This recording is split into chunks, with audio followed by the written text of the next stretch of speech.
ITR में 7 तरीके के फॉर्म हैं। ITR 1, 2, 3, 4, 5, 6 और 7। तो ITR 1 और 2 वो यूज़ करते हैं जो सैलरी से और अदर सोर्सेज से इनकम जनरेट करते हैं। इसको हम पूरा आगे समझेंगे। और 3, 4 जो सैलरी से भी हो और जिनको बिजनेस और प्रोफेशन से भी इनकम हो रही है वो। और 5, 6, 7 वो यूज़ करते हैं company, firm, partnership firm, limited liability partnership और ट्रस्ट। 5, 6, 7 उसको यूज़ करते हैं। तो आज इस वीडियो में हम 1, 2, 3, 4 को समझने की कोशिश करेंगे। बाकी 5, 6 और 7 को हम नेक्स्ट किसी वीडियो में समझ लेंगे। उससे पहले मैं आपको ये बता दूं कि हम 5 हेड के अंदर इनकम अर्न करते हैं। Income from salary, income from house property, income from capital gain, income from other sources and profit and gain from business and profession. तो फॉर्म पे जाने के लिए आपको इनकम टैक्स गूगल पे लिखना पड़ेगा। तो इसकी ऑफिशियल वेबसाइट निकल के आ जाएगी। आप इस पे क्लिक करोगे तो इनकी ऑफिशियल वेबसाइट खुल जाएगी। इसके बाद इंडिविजुअल HUF की सैलरी और एम्प्लॉय, इसके अंदर return and form applied to me, इस पे जाओगे तो ITR 1, 2, 3 और 4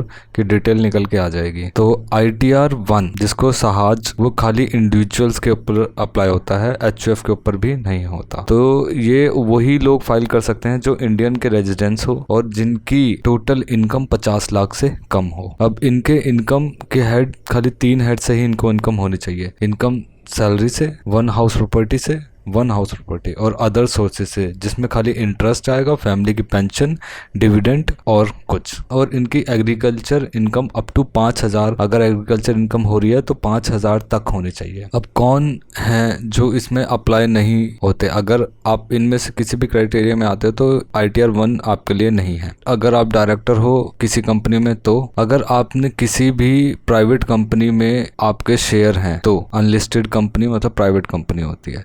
हैज़ एनी एसेट्स, अगर आपके आउटसाइड इंडिया से कोई फाइनेंशियल इंटरेस्ट आ रहा है इक्विटी से तो भी नहीं इसमें होगा। और अगर किसी आउटसाइड इंडिया से किसी ने साइन अथॉरिटी है किसी इन्वेस्टमेंट में तो वहाँ भी नहीं होगा, तो इसमें नहीं होगा। और कोई any other sources in outside India से आ रहा है इनकम तो भी आप ITR 1 फाइल नहीं कर सकते। और person whose case tax has been deducted under section 194N, ये वो है कि अगर आप 1 साल के अंदर 1 करोड़ से ज़्यादा का कैश विड्रॉ करते हो तो उसमें TDS पे होता है। अगर आप ऐसा कुछ करके TDS पे कर रहे हो तो ITR 1 आपके लिए नहीं है। इस person is whose case payment और deduction of tax has been deferred on, अगर आपको कोई कंपनी पेमेंट और टैक्सेस आपको डिडक्शन कर रही है ई-शॉप से, डिफर्ड कर रही है तो आप इसके अंदर नहीं होते। अगर आप कोई पुराना अपना लॉस को कैरी फॉरवर्ड कर रहे हो तब आप ITR 1 फाइल नहीं करोगे। अब ITR 2 अप्लाई होता है वो इंडिविजुअल और HUF, इसको इंडिविजुअल और HUF। ITR 2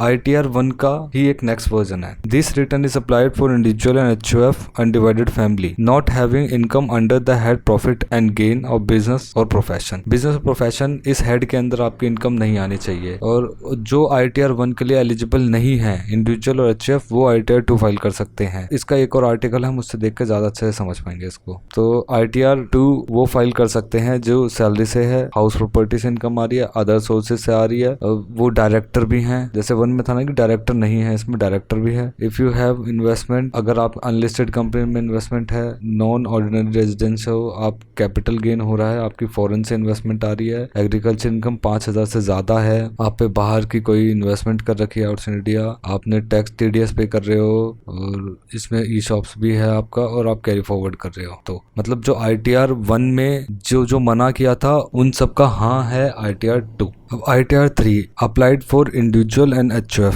this return is applied for individual and HUF having income under the head profit and gain of business and profession. ये वही है कि जो ITR 1 में जो एलिजिबल नहीं थे वो ITR 2 में एलिजिबल हो गए। अब जो ITR 2 में एलिजिबल नहीं है वो ITR 3 में है एलिजिबल। अब ITR 4 जिसको सुगम कहते हैं, अब इसके लिए ये एप्लीकेशन वो कर सकते हैं जो इंडिविजुअल है, HUF है और फार्म है, लेकिन वो LLP नहीं है, लिमिटेड लायबिलिटी पार्टनरशिप नहीं है, खाली नॉर्मल पार्टनरशिप है, वो उसको अप्लाई कर सकता है। This is application for individual HUF whose residential other than non ordinary residential वो होता है जो इंडियन, जिसकी सारी इनकम सब कुछ इंडिया से ही आ रहा है। और नॉन ऑर्डिनरी रेजिडेंशियल वो होते हैं वो खाली उतना ही टैक्स पे करते हैं जो इंडिया से ही अर्न कर रहे हैं, जो आउटसाइड कर रहे हैं वो इंडिया में टैक्स नहीं पे करते। और अब फार्म जो पार्टनरशिप फार्म है normal, which is residential having total income up to 50 lakh, जिसकी 50 लाख तक इनकम आ रही है वो, और जिनकी इनकम है बिजनेस और प्रोफेशन से भी। यहाँ एक हेड और बढ़ा दिया 3 और 4 में।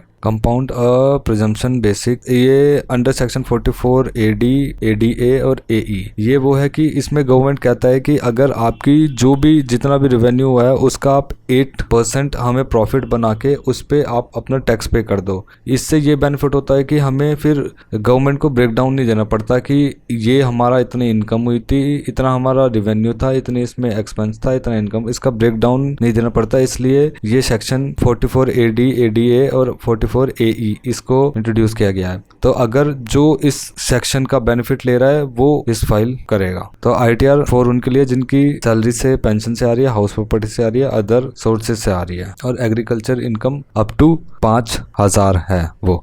अब कौन इसको फाइल नहीं कर सकता? जो डायरेक्टर है किसी भी कंपनी में जिसकी अनलिस्टेड इक्विटी, मतलब प्राइवेट कंपनी में किसी का इक्विटी शेयर है और इसकी आउटसाइड इंडिया से भी किसी फाइनेंशियल इंटरेस्ट आ रहा है इक्विटी पे, तो या इसकी साइन अथॉरिटी है आउटसाइड इंडिया के बाहर, तो हैज़ एनी आउटसाइड बाहर से कोई पैसा इसका आउटसाइड आ रहा है अदर सोर्सेज से, तो is a person in whose case payment और डिडक्टेड डिफर्ड ई-शॉप्स और हु हैज़ ब्रॉट फॉरवर्ड और कैरी फॉरवर्ड, अगर अपना पुराना लॉसेस को कर रहा है वो इसको फाइल नहीं कर सकते। Please note that ITR form Sugam is not mandatory, it is simplified return form to use to an SSC to his option if he is eligible to declare profit and gain business profession और presumption basis under section 44 AD, ADA और 46 AE। तो जैसे हमने देखा कि ITR 1 का ही एक next version है ITR 2, उसका नेक्स्ट है ITR 3